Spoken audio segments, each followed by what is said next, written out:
Hey guys, we're hitting day 11 now and still going through a little bit of a mini series on meal planning. And today I want to talk about spacing.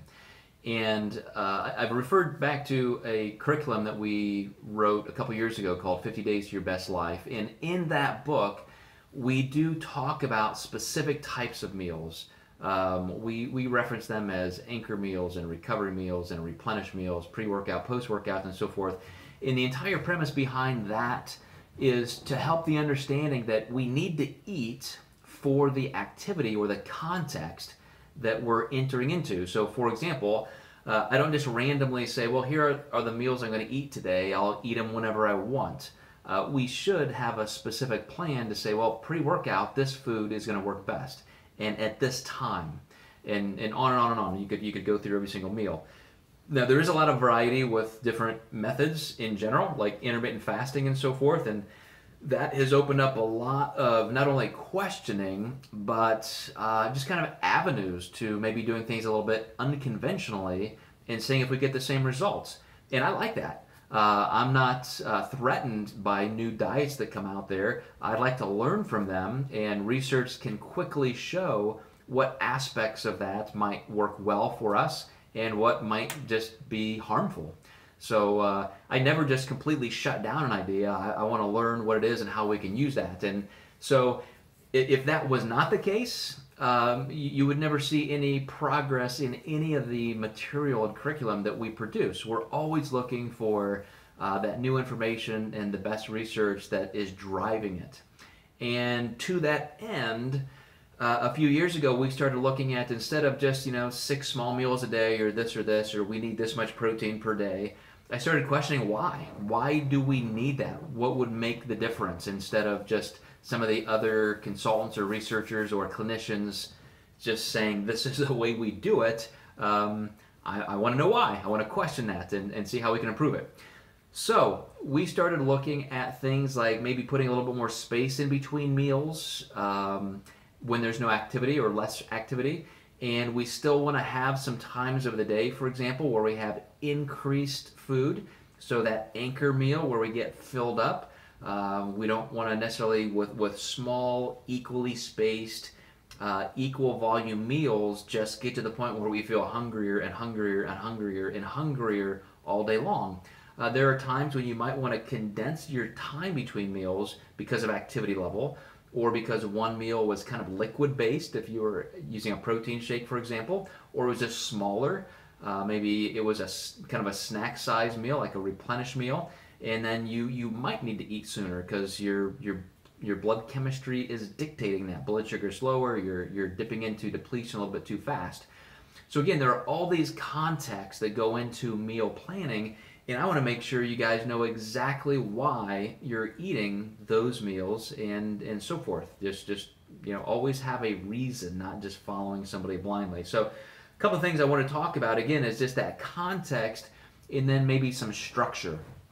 And again, structured flexibility, we're going to talk about both. So the context, the structure of it, and the flexibility.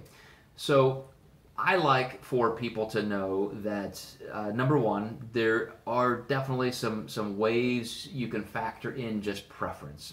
Some people don't like breakfast, for example. I just saw this morning another study that says breakfast is important. You should eat breakfast.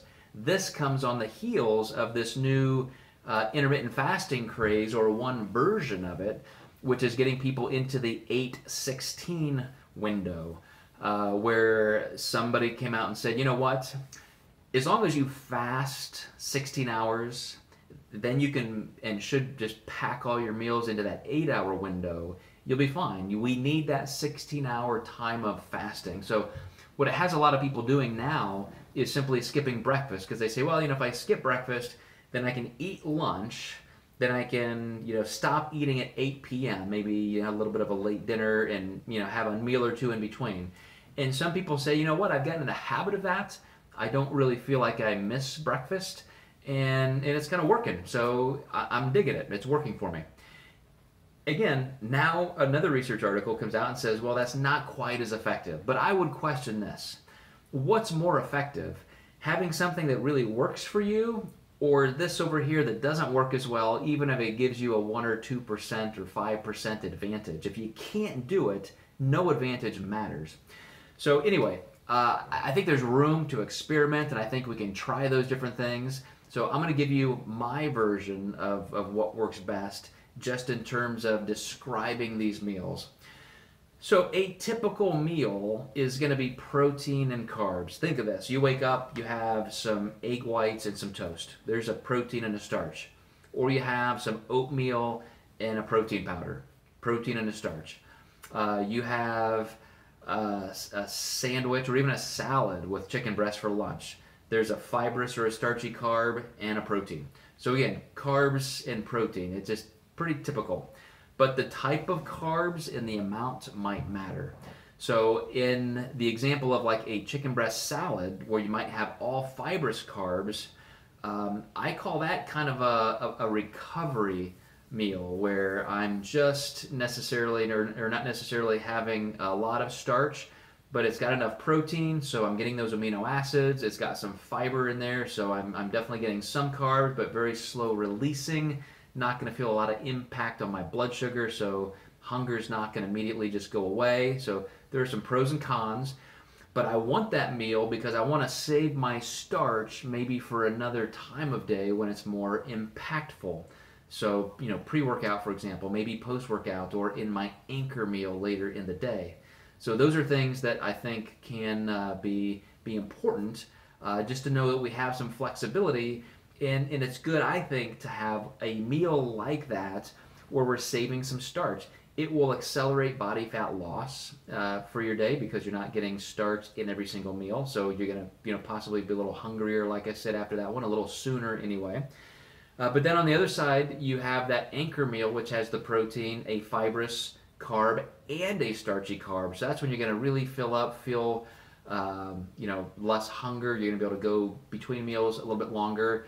And just from a physical standpoint as well as psychological, that has some really good benefits on metabolism and just stopping hunger. It really just kind of recalibrates hunger a little bit so our body's not constantly looking for more energy. We're not getting those gastric neurological cues to be, eating, that your body's saying you're hungry, get something to eat.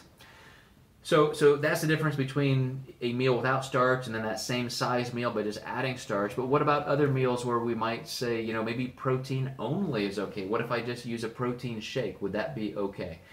And I would say absolutely. A good time for that might be post-workout when you want to replenish those amino acids, but you want to keep that accelerated body fat usage going along. So studies show if I consume protein immediately after a workout, catabolism, or the risk of losing muscle, is arrested, goes away.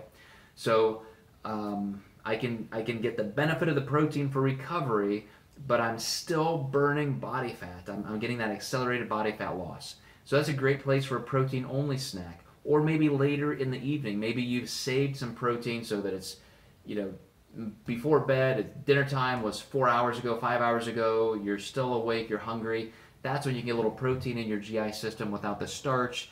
And again, you get the benefit of having less hunger going to bed, and yet you're not going to be producing insulin right before you fall asleep, which makes it easier for your body to store body fat. So carbs, what about carbs alone? There's a great time when you might just not necessarily want a full GI load, which is pre-workout. I'm going to go run or I'm going to hit the gym, and I need some energy, but I don't want to feel weighed down with all this food. So that's when you can say, okay, if I've had enough protein in my day in these spaces, I'm okay there. Amino acid content is not going to go down that quickly. So I just need a little bit of carb to get me through that post-workout meal. That's how that can work. So a lot of information on that, as I mentioned, even just on our website, thedietdoc.com. You can go there and check out just a lot of the articles and so forth. You could always pick up a copy of 50 Days to Your Best Life, where we discuss it in a little bit more detail. But this is kind of information, guys, that will help you keep this moving along in terms of just practical meal planning and so forth, and always having the right meal at the right time. So we're almost finished with this segment on meal planning, guys. Another day or two, and we'll hit the ground running for the finish line. So thanks and have a great day.